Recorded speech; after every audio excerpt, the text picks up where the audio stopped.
casa.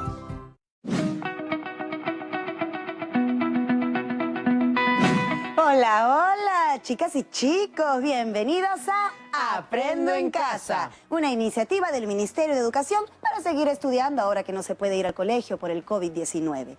Mi nombre es Stephanie. Yo soy Junior. Hay en Jamus Hakaichik, el programa Ikichik, Aprendo en Casa Nishan. Y este programa es para todos de la promo 2020. Les cuento que ayer en la noche estuve revisando lo que avanzamos en los programas anteriores. Me acordé de Lucía, ¿se acuerdan? La joven de 21 años que no tenía claridad sobre las oportunidades a las que tendrá acceso cuando termine sus estudios universitarios. Y me puse a reflexionar sobre la realidad de nuestro país. Yo también he estado pensando en ella. Creo que es importante que reflexionemos sobre cuál es nuestra función en la sociedad en la que vivimos y cómo visualizamos el desarrollo de nuestro país para que todas las ciudadanas y todos los ciudadanos se vean favorecidos. Más ahora que nos encontramos a un año del bicentenario de la independencia del Perú. Por eso, en el programa de hoy, continuaremos revisando información sobre la democracia. Esta vez analizaremos el informe internacional Jóvenes en el Perú, la democracia imaginada. Eso nos permitirá además seguir trabajando el desarrollo de nuestra comprensión lectora. ¡Me encanta! ¿Ustedes ya tienen listos sus materiales? ¿Sí? ¡Súper! Entonces voy a llamar de una vez a la profesora Yulisa Caicho, que ya debe estar esperándonos.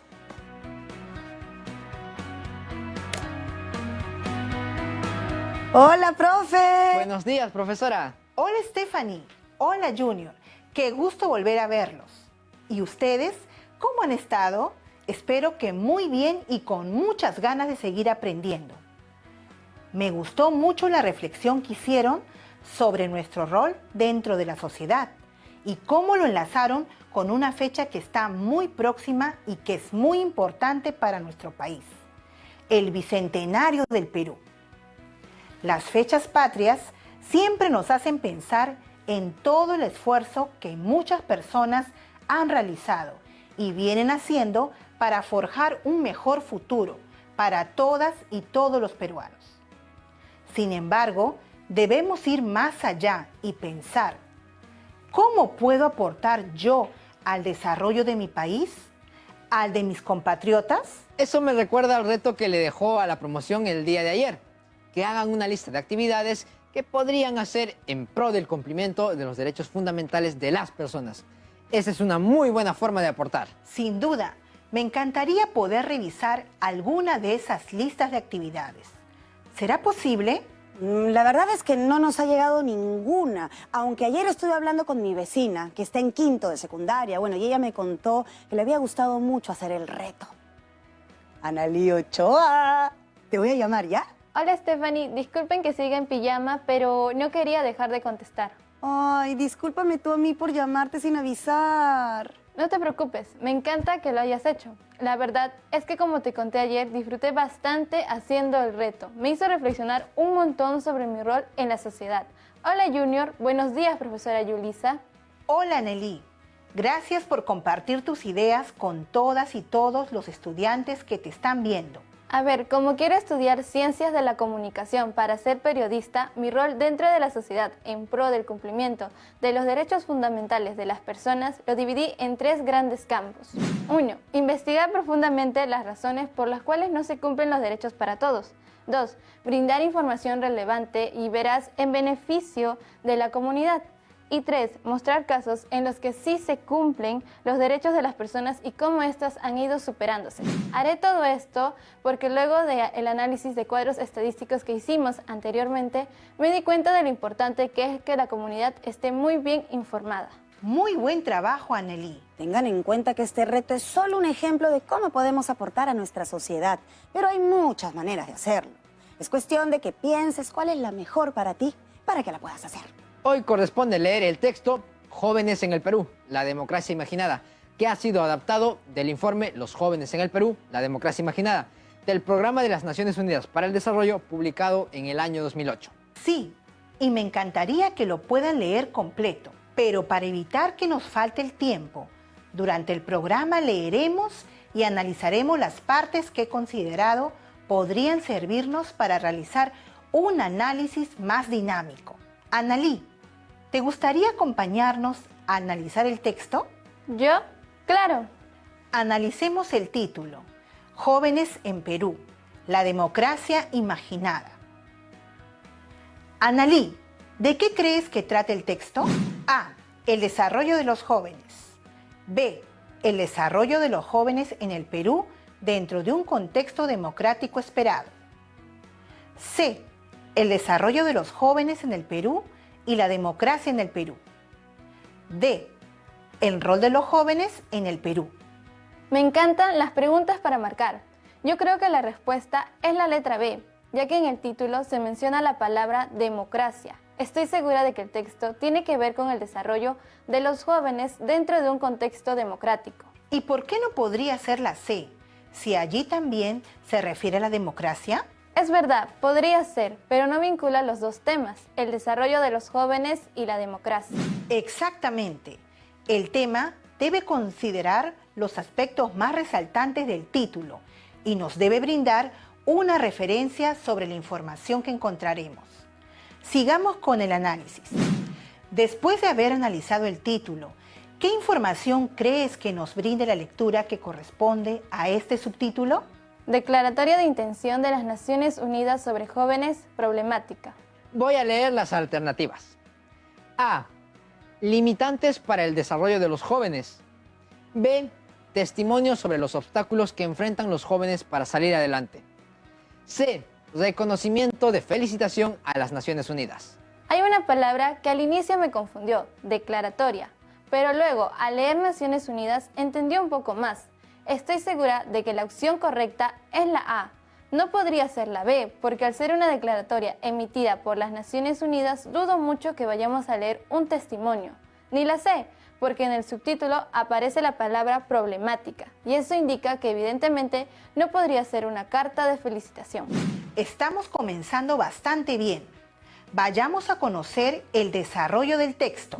Los estados integrantes de las Naciones Unidas han convenido en trabajar por el logro de los propósitos y los principios de la Carta de las Naciones Unidas, entre ellos el fomento de niveles de vida más elevados, el pleno empleo y condiciones de progreso y desarrollo económicos y sociales. Las y los jóvenes de todas partes del mundo, aunque vivan en países en diferentes etapas de desarrollo y en diferentes ámbitos socioeconómicos, aspiran a la plena participación en la vida de la sociedad, tal como se dispone en la Carta de las Naciones Unidas. Vamos a centrarnos en la primera oración. Según este párrafo, ¿qué es lo que plantean los estados integrantes de las Naciones Unidas? Proponen trabajar por los propósitos y principios de la Carta de las Naciones Unidas. ¿Y el texto menciona cuáles son esos propósitos y principios? Pues creo que no. Si lees más detenidamente, podrás observar que el texto utiliza el conector entre ellos. Este indica que las ideas que vienen a continuación son algunos de los propósitos y principios de la Carta. Ahora sí, ¿puedes decirme cuáles son? Ahora sí, señala que son el fomento de niveles de vida más elevados, el pleno empleo y condiciones de progreso y desarrollo económicos y sociales. Bien, te invito a que leamos nuevamente. Los estados integrantes de las Naciones Unidas han convenido en trabajar por el logro de los propósitos y principios de la Carta de las Naciones Unidas, entre ellos el fomento de niveles de vida más elevados, el pleno empleo y condiciones de progreso y desarrollo económicos y sociales. Si se dan cuenta, en esta primera oración del párrafo se menciona que los estados que integran las Naciones Unidas trabajan por el logro de los propósitos y principios de la Carta de las Naciones Unidas. Y no olviden que el subtítulo decía Declaratoria de Intención. En este caso, hay un propósito de declarar una intención, es decir, es una carta declaratoria, que básicamente es un documento que contiene información brindada por una institución o persona natural, con un propósito específico. ¿Sabes qué son las Naciones Unidas? Tengo una idea vaga de eso. Me parece que se trata de un grupo de países. Sí, ¿tienes alguna idea sobre la frase? La ONU, que son las siglas para referirnos a la Organización de las Naciones Unidas, es una organización formada por 192 países y según su misma página web, tiene como función principal mantener la paz y seguridad internacional y mundial. En el texto se mencionan varias veces los derechos fundamentales del ser humano. Esta es la segunda oración del párrafo. Las y los jóvenes de todas partes del mundo, aunque vivan en países en diferentes etapas de desarrollo y en diferentes ámbitos socioeconómicos, aspiran a la plena participación en la vida de la sociedad, tal como se dispone en la Carta de las Naciones Unidas. ¿A qué crees que se refiere la afirmación que se encuentra subrayada? Significa que todos los jóvenes, sin excepción, tienen derecho a la participación dentro de la sociedad a la que pertenecen. Precisamente, en los programas anteriores hablamos de eso, la democracia participativa. De este texto, también puedo inferir que el ambiente socioeconómico y el nivel de desarrollo de cada país no debe ser una limitante para el desarrollo de las personas, en este caso de los jóvenes. Así es. Veamos ahora un siguiente párrafo. Junior, ¿podrías leerlo? Aquí va. La Organización de las Naciones Unidas considera... ¿Por qué te salteas el subtítulo? Lo hice... Tiene razón, lo siento. Ahora que lo hice, creo que siempre lo hago, tal vez porque estoy acostumbrado a leer textos largos y mis ojos suelen ir directamente a lo más importante. Precisamente. El subtítulo es lo que te va a decir qué es lo importante en el texto, dónde debes poner tu atención. Tiene razón. Empiezo de nuevo.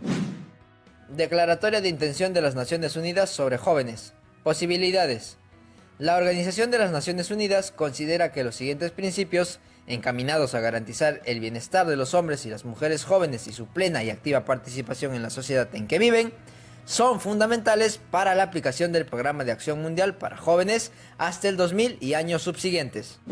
¿Qué diferencias encuentras entre este subtítulo y el anterior?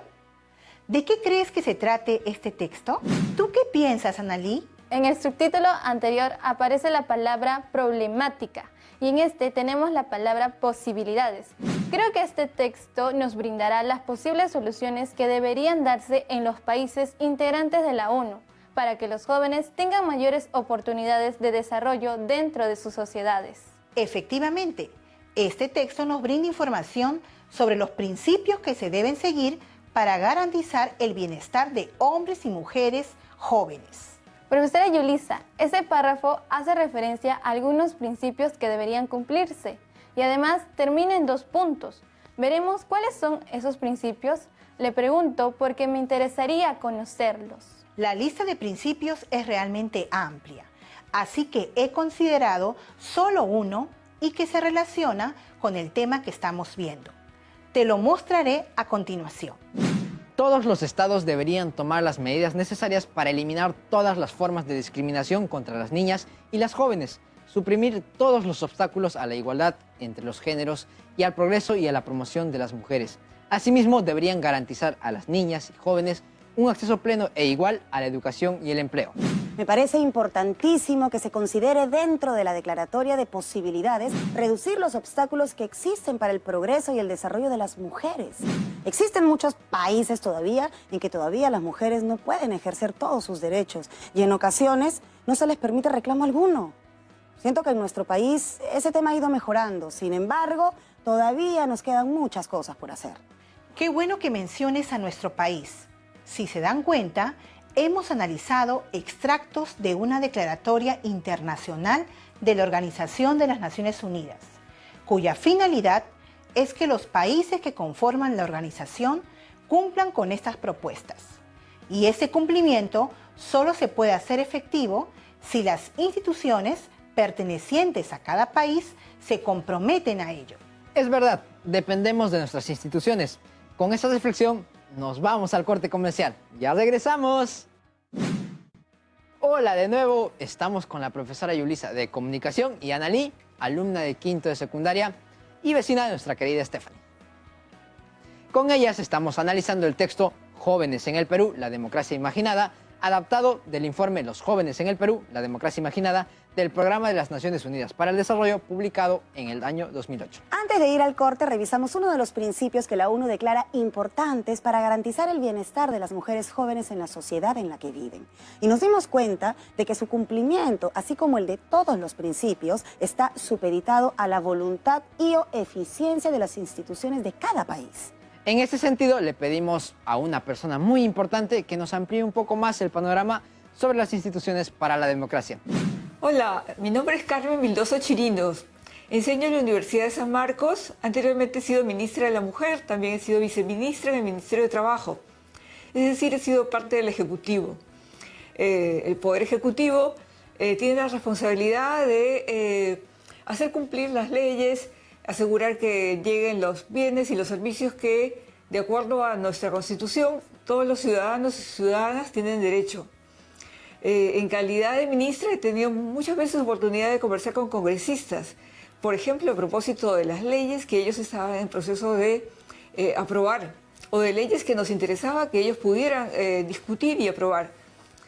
El Poder Judicial, junto con el Poder Legislativo y el Ejecutivo, también es fundamental. Quienes trabajamos o hemos trabajado en ministerios, en municipalidades, en hospitales o colegios, en calidad de servidores públicos, tenemos grandes oportunidades para velar por los derechos de los ciudadanos.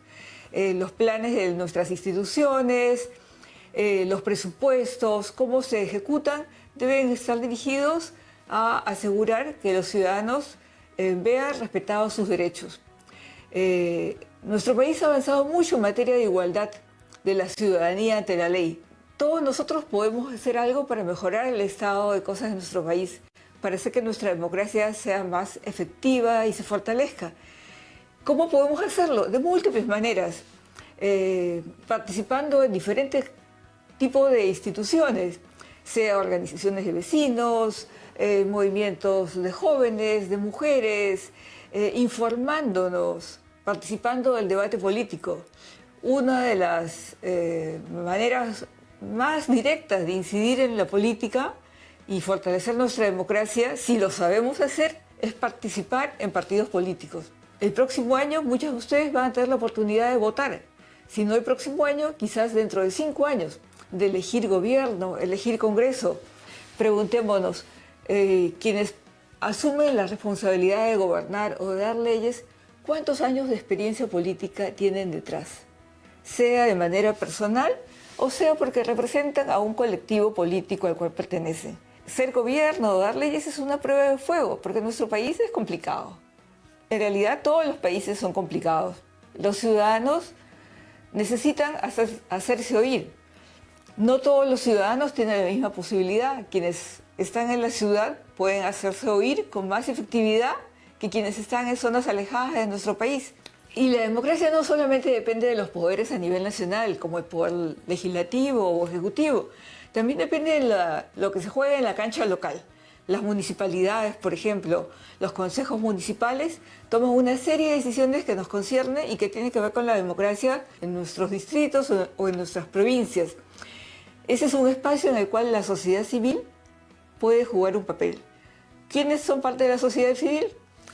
Por ejemplo, las organizaciones de mujeres, las asociaciones de padres de familia, los movimientos juveniles, quienes participan en la discusión del presupuesto participativo. Un sinfín de organizaciones son parte de la sociedad civil y ahí podemos jugar nuestro partido. Vivir en un Estado democrático significa poder garantizar la igualdad ante la ley de todos y de todas, sean hombres, mujeres, niños, niñas, adolescentes, jóvenes, adultos mayores. No importa el lugar donde vivan. Y eso es algo que es un proceso. La democracia no es algo que nos cae del cielo, es algo que se conquista porque la igualdad ante la ley no solamente significa votar y opinar, significa también que todos podamos acceder a servicios como por ejemplo educación de calidad, salud pública de calidad, que todos puedan tener pensiones al final de sus vidas. Y los estudiantes de secundaria tienen también el reto de ejercer la democracia desde el colegio, desde sus barrios. Hay múltiples oportunidades para hacerlo. Participar en órganos de decisión dentro de los colegios, eso es algo que es factible. Opinar sobre los contenidos que queremos que se nos enseñen. Poder discutir sobre las sanciones que se dan o no se dan. Evitar el bullying. Informarnos sobre lo que sucede y opinar sobre lo que sucede. Son formas a través de las cuales los estudiantes pueden participar y aportar a la democracia en nuestro país. La solidaridad también es parte de la democracia. Por ejemplo, podemos tener comunicaciones entre estudiantes de colegios de una provincia con estudiantes de otra provincia, conocernos mejor. Nadie puede ser solidario con quien no conoce. Si logramos conocernos mejor entre todos nosotros, podemos solidarizarnos y así preocuparnos no solo por ejercer nuestros derechos, sino también por respetar los derechos de los demás. Es muy importante lo que nos dice la doctora Vildoso. Ahora analizaremos la última parte que seleccioné del texto, que precisamente tiene que ver con las instituciones para la democracia. Las instituciones para la democracia. La democracia requiere que sus instituciones funcionen correctamente. Requiere un poder legislativo que represente al pueblo y que no esté controlado por el presidente, el primer ministro, los burócratas o militares. Exige un poder judicial independiente que consagre un Estado de Derecho con un respeto a la igualdad de toda la ciudadanía ante la ley. Requiere partidos políticos y sistemas electorales que funcionen de manera apropiada. Requiere fuerzas de seguridad profesionales, políticamente neutrales, que sirvan a las necesidades de la ciudadanía. Requiere unos medios de comunicación a los que se tenga acceso, que sean libres, independientes y neutrales, no controlados por el Estado o por ciertos intereses colectivos.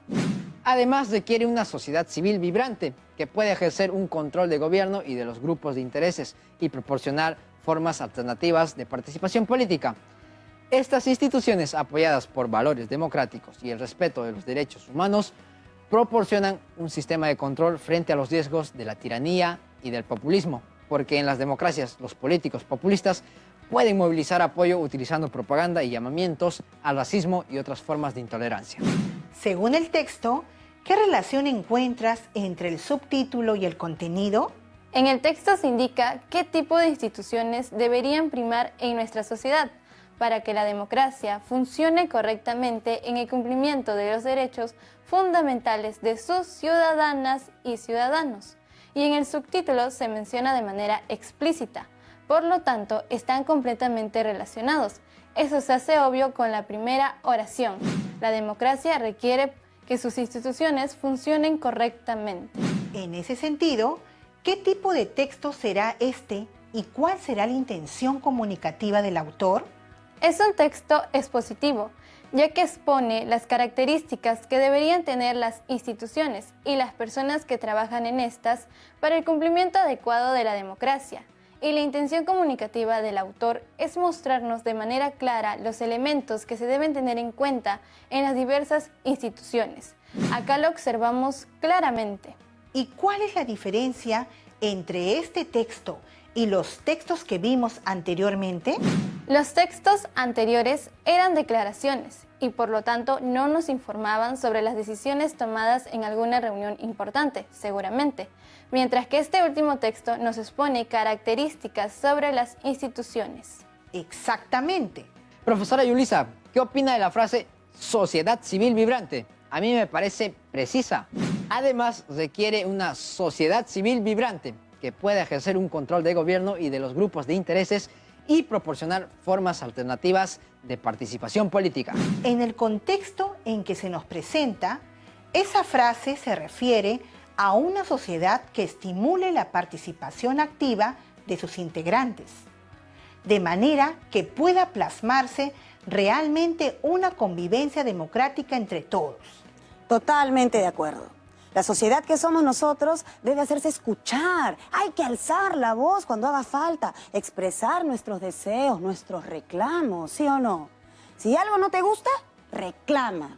Y si crees tener la solución de algún problema, pues compártela, porque de todos depende construir el Perú en el que queremos vivir. Ya para terminar, ¿cuál consideran que es la idea principal de la siguiente parte y cómo llegan a esa conclusión?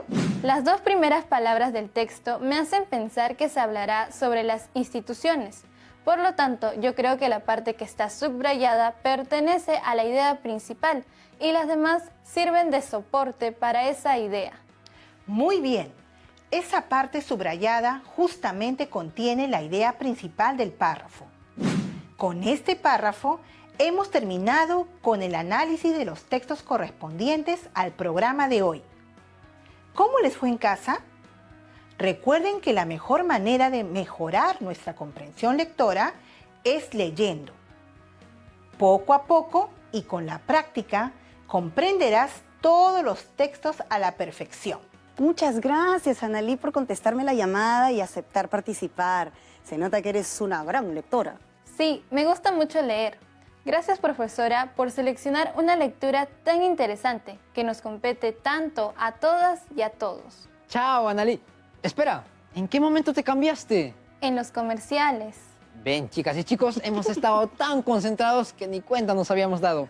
Que estés muy bien, Analí. Ustedes también. Chao. Lo máximo, tu vecina, ¿eh? Es mi vecina, pues tiene que ser lo máximo. Bueno. Profesora, he seguido muy atento todo el análisis que ha hecho del texto y tengo algunas preguntas. Tenemos, porque yo también tengo un par. Ok, perfecto. Los escucho. Aquí va una. ¿Cuál es la función principal de los subtítulos? Así como el título es la palabra, frase u oración que nos dará a conocer de manera general el tema sobre el cual tratará el texto. Los subtítulos tienen como función organizar la información. Claro, Declaratoria de Intención de las Naciones Unidas sobre Jóvenes. Problemática. Hacía referencia a los problemas que atraviesan los jóvenes a nivel mundial. Declaratoria de Intención de las Naciones Unidas sobre Jóvenes. Posibilidades. Hacía referencia a las posibilidades de mejora que tienen estos jóvenes. Y las instituciones para la democracia daba información sobre el rol de las instituciones en el cumplimiento de la democracia. Tiene sentido. A mí me encanta resaltar el texto, pero profesora, no sé si siempre lo hago bien. ¿Qué deberíamos subrayar cuando realizamos un análisis de texto? El subrayado o resaltado es una técnica que nos ayudará a realizar un mejor análisis. Se resaltan las ideas principales de los párrafos, así como la información o palabras destacadas en cada párrafo, es decir, palabras clave. Y aquí tengo otra duda, profesora. ¿Qué diferencia hay entre una carta declaratoria y un decreto? El decreto tiene carácter jurídico y, al no cumplirse con lo que ahí figura, podría haber una amonestación, mientras la declaración solo formula indicaciones que deberían cumplirse, pero de no hacerlo, no existe sanción alguna. Muchas gracias, profesora. Chao, profe. Gracias. Nos vemos mañana. Vamos entonces con los retos. El primer reto consiste en que identifiquen y hagan una lista sobre los obstáculos para el ejercicio pleno de la democracia en lo que respecta a las y los jóvenes. Revisa las principales noticias de los diarios locales y explica si esas dificultades se dan en tu comunidad. El segundo reto consiste en investigar sobre las instituciones que promueven la democracia en el Perú y describir las funciones de al menos 2 de ellas en un texto descriptivo. Recuerda que si necesitas ayuda con los retos, puedes comunicarte con tu profesora o profesor para que absuelva tus dudas. Y no olvides archivar todas tus evidencias en el portafolio para que se las puedas entregar cuando se dé el momento. Exactamente. El análisis que empezamos hoy del texto Jóvenes en el Perú, la democracia imaginada, no ha terminado. No. Porque mañana vamos a continuar analizándolo y nos seguiremos inspirando en nuestra cada vez más próxima y esperada celebración del Bicentenario. Pues nada, chicas y chicos, hasta la próxima sesión. ¡Chao!